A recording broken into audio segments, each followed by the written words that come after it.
안녕하세요, 마이너입니다. 여러분 혹시 이거 아세요?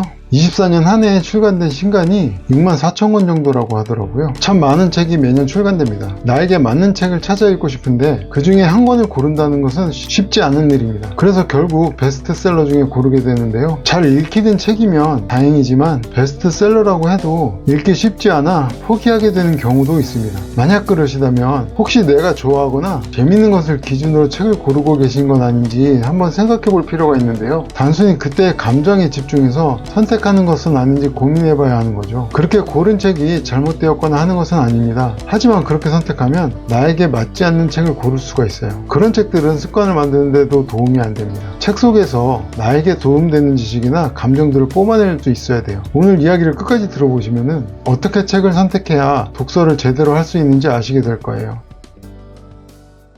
책을 고르기 전에 현재 나의 문제 상황을 먼저 냉정하게 생각해 봐야 합니다. 그리고 정리된 문제 상황들을 내가 바꿀 수 있는 것, 바꾸지 못하는 것으로 나누어 보는 거예요. 답을 찾을 수 있는 책으로 선택해서 읽는 것이죠. 이런 인식이 수동적인 독서를 능동적인 태도로 바꿔주게 됩니다. 이런 질문이 드실 수는 있어요. 아니, 책 한 권 읽어보려고 하는데 뭐 이렇게까지 해가면 책을 선택해야 하나 싶기도 하겠지만, 많은 성공한 사람들이 추천한 책은 지금 내가 읽고 있는 책과 뭔가 좀 다르다고 느끼신 경우 있지 않으세요? 그런 생각이 한 번쯤 들었다면 고민해 볼 이야기입니다. 그들이 읽었던 책들은 그들이 흥미나 재미를 위해서 읽었던 책들일까요? 추천책들 평을 가만히 들여다보면 한 가지 공통점이 있는데요. 문제에 대한 답이 되는 책들이라는 공통점이 있습니다. 그들은 책을 고를 때 문제로부터 시작했습니다. 내가 읽을 책을 선택하는 것은 문제에 대한 답을 찾는 과정인 것이죠. 나에게 당면한 문제 중 중요하고 급한 사안을 해결해 줄 책을 고르는 겁니다. 예를 들어 당면한 문제가 마음이 너무 힘들다면 마음 챙김이 필요한 책을,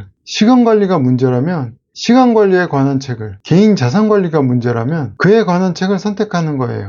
이런 과정에서 우리 모르게 성장하는 능력이 있습니다. 바로 메타인지인데요. 한 번쯤 들어보셨을 거예요. 메타인지란 내가 무엇을 잘하는지 못하는지 나를 객관화해서 들여다볼 수 있는 능력인데요. 책을 선택하는 과정에서 나를 직시함으로 훈련이 되는 거죠.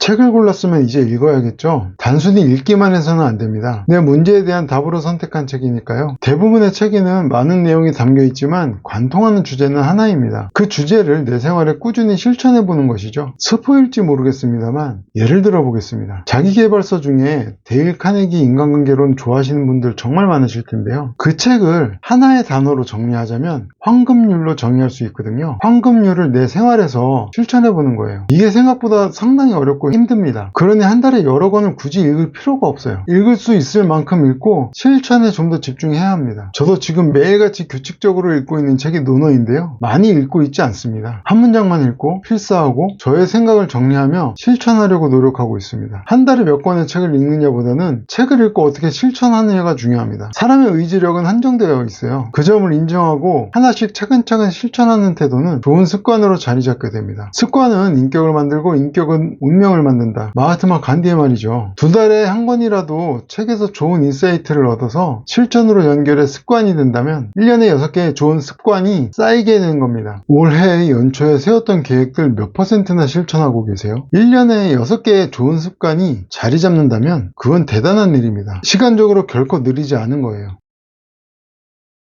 이렇게 하다 보면 굉장히 흥미로운 일이 생깁니다. 나를 바라보는 객관적 지표가 생겨요. 나에게 어떤 방법이 잘 맞는지, 어떻게 접근해야 효과가 있는지 알 수 있게 되는 거죠. 나는 새벽에 생산적인 일을 하는 것이 효과적이구나, 혹은 나는 사람들과 같이 하는 것보다 혼자 하는 일을 좋아하고 그렇게 하는 것이 생산성이 높구나 같은 것들을 알게 된다는 거죠. 이게 바로 메타인지의 성장으로 발현되는 일들입니다. 그리고 하나의 책에서 하나의 실천을 만드는 방법으로 책을 접하게 되면 경험적 효능감이 체계적으로 정립되어 갑니다. 이런 감정들이 쌓여서 다시 책을 읽게 되는 동기로 작용하게 되고요. 더욱더 능동적으로 책을 접하려고 노력하게 됩니다. 타인이 이야기하는 책을 읽으면 좋아 같은 막연한 이야기에 흔들려 나에 대한 죄책감 혹은 의무감으로 책을 읽는 것이 아니라 기대감으로 읽게 되는 거죠. 그런 긍정 루프가 독서를 지속하는 습관으로 만들어주게 됩니다. 진정 독서의 효율이란 짧은 시간과 많은 권수가 아니라 한 번의 실천으로부터 시작되는 것이죠.